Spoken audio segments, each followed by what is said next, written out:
Satu, tidak akan memperpanjang masa jabatan Hakim Konstitusi yang berasal dari usulan lembaga Dewan Perwakilan Rakyat atas nama Dr. Aswanto SH MSI DFM dan menunjuk Saudara Profesor Dr. Guntur Hamzah SH MH sebagai Hakim Konstitusi yang berasal dari Dewan Perwakilan Rakyat Republik Indonesia. Alasan yang diberikan oleh Bambang Wuryanto dari DPR RI, alasannya adalah karena Aswanto ini tidak bisa mengakomodir kepentingan DPR. Itu alasan yang salah. Salah, sangat salah sekali. Presiden tidak mungkin menerbitkan Kepres berdasarkan surat dari DPR untuk memberhentikan Aswanto. Maka akibatnya tidak terjadi kekosongan hukum sehingga Kepres untuk menetapkan pengganti atau hakim baru ya tidak bisa juga. 23 November 2022 yang lalu, Presiden melantik Guntur Hamzah sebagai Hakim Konstitusi pengganti Aswanto. Pergantian jabatan Hakim Konstitusi ini dinilai oleh berbagai akademisi dan ahli sebagai bentuk pelanggaran DPR dan Presiden terhadap undang-undang dan bahkan konstitusi. Jadi memang arogansinya yang dikeluarkan. Ya. Karena Anda saya yang pilih, maka saya berhak untuk mencopot Anda kembali. Sangat jelas sekali, tidak multitafsir, bahwa kekuasaan MK itu tidak boleh diintervensi oleh kekuasaan manapun, termasuk diantaranya kekuasaan eksekutif dan legislatif. Dia sudah ngomong terbuka ini karena MK menganulir putusan DPR. Nah ini udah nggak malu-malu ini, tanpa tedeng aling-aling, sangat telanjang. Dikatakan alasannya memang untuk mengancam bandian kekuasaan kehakiman.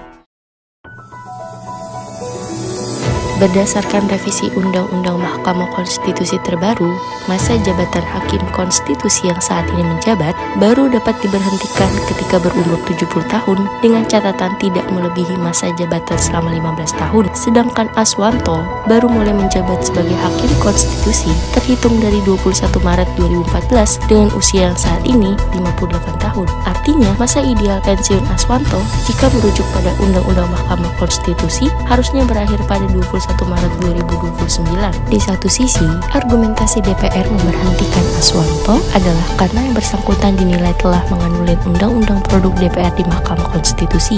Jika memang benar demikian alasan pemberhentian Aswanto, lalu apakah alasan tersebut menjadikan pemberhentian Aswanto dari Hakim Konstitusi sebagai pemberhentian dengan hormat atau justru pemberhentian dengan tidak hormat? Jika merujuk kembali pada Undang-Undang Mahkamah Konstitusi, pemberhentian seorang Hakim Konstitusi hanya didasarkan pada dua kategori tersebut, di mana dalam setiap mekanisme pemberhentian, baik terhormat maupun tidak terhormat, harus disertai dengan prasyarat alasan yang jelas. Sedangkan alasan DPR dalam memberhentikan Aswanto saat ini sama sekali tidak didasarkan pada persyaratan pemberhentian seorang Hakim Konstitusi sebagaimana tertuang dalam Undang-Undang Mahkamah Konstitusi. Dengan demikian, apakah pemberhentian Aswanto dari jabatan Hakim Konstitusi yang terjadi saat ini murni didasarkan pada penegakan hukum atau justru intervensi dan manuver politik DPR dan Presiden?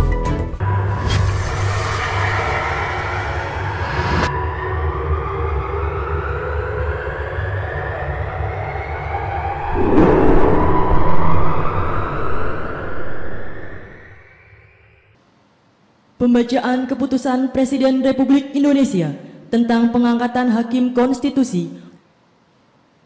Demi Allah, saya bersumpah bahwa saya akan memenuhi kewajiban Hakim Konstitusi dengan sebaik-baiknya dan seadil-adilnya. Salah satu alasan mengapa DPR bersikeras mencopot Aswanto selain karena Aswanto sering sekali membatalkan norma pasal dalam undang-undang yang dibentuk oleh DPR adalah karena dalam pandangan DPR, kewenangan untuk memberhentikan Hakim Konstitusi adalah kewenangan konstitusional atau kewenangan mutlak DPR. Sebab sejak awal, DPR lah yang mengusulkan Hakim Konstitusi. Dengan demikian, secara konsekuen, kewenangan untuk memberhentikan juga dimiliki oleh DPR.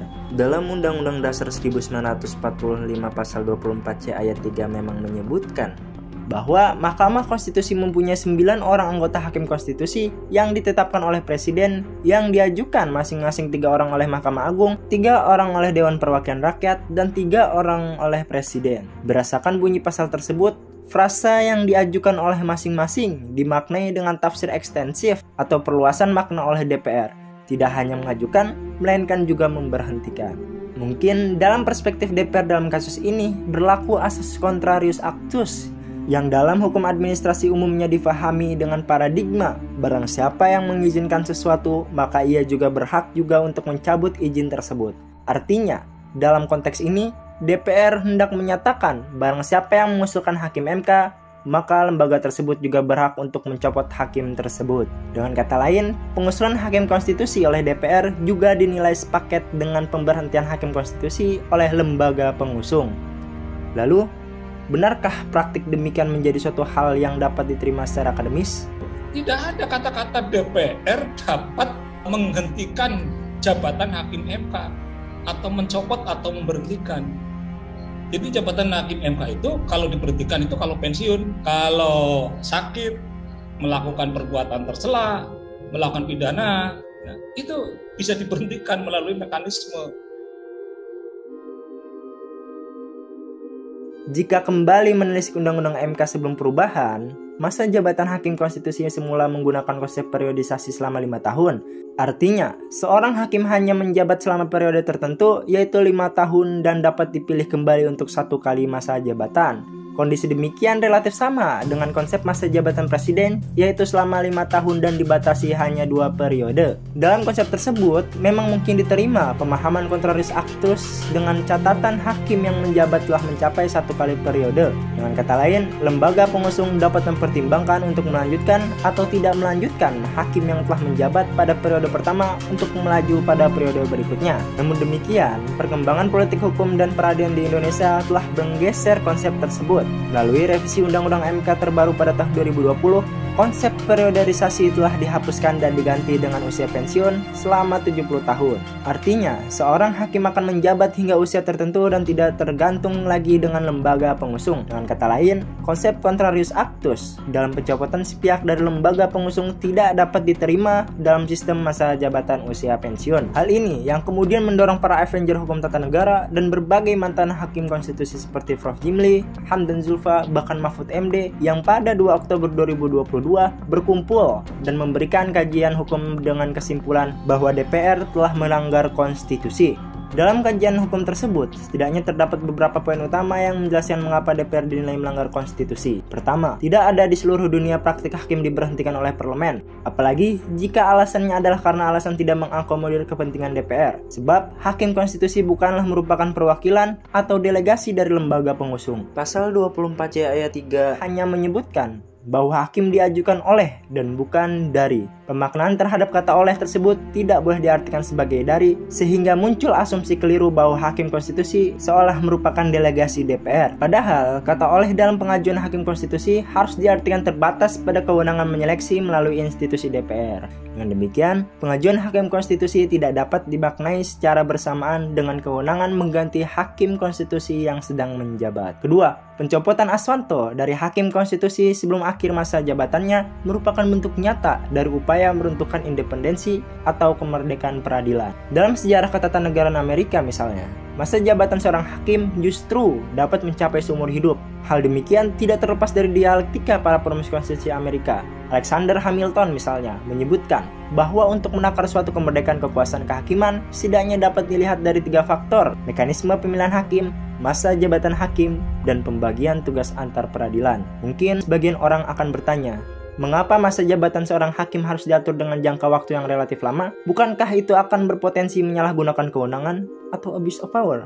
Pertanyaan ini sebenarnya jauh-jauh hari telah dijawab oleh Hamilton. Sebagaimana dikutip oleh Susi Dwi Harijanti yang menjelaskan bahwa jika dibandingkan ketiga kekuasaan negara, baik eksekutif atau presiden, legislatif atau DPR, dan yudikatif atau badan peradilan, akan ditemukan bahwa kekuasaan badan peradilan merupakan kekuasaan yang paling lemah dan cenderung dapat diintervensi oleh kekuasaan eksekutif maupun legislatif. Betapa tidak, eksekutif diibaratkan memiliki pedang, sebab melalui presiden, eksekutif memiliki kuasa atas berbagai perangkat kenegaraan, baik anggaran belanja, intelijen, aparatur negara, bahkan pelaksanaan eksekusi program. Adapun legislatif diibaratkan memiliki perisai. Melalui DPR, legislatif dapat membuat aturan yang umumnya berlaku bagi semua, serta kontrol melalui berbagai rapat dengar pendapat. Kedua lembaga tersebut, jika dibandingkan dengan kekuasaan peradilan, justru tidak seimbang. Sebab peradilan hanya memiliki kekuatan memutus perkara semata. Bahkan, Untuk menjalankan hasil dari putusan tersebut, peradilan membutuhkan pihak eksekutif dan legislatif. Ketiga, potret pencopotan Aswanto saat ini sebenarnya merupakan gambaran yang jelas atas intervensi politik DPR dan Presiden terhadap lembaga peradilan. Relatif sama seperti sebelum reformasi, kekuasaan badan peradilan sering sekali mendapatkan intervensi dari kekuasaan eksekutif maupun legislatif, seperti yang pernah dikemukakan oleh ahli hukum Belanda Sebastian Pompe, yang dalam disertasinya menyebutkan bahwa kekuasaan badan peradilan merupakan kekuasaan yang selalu diupayakan untuk ditundukkan oleh legislatif dan eksekutif. Padahal intervensi tersebut sangat berbahaya, sebab kontrol politik dalam penyelenggaraan negara tidak selalu berakibat positif, bahkan akan cenderung berujung pada hal yang negatif.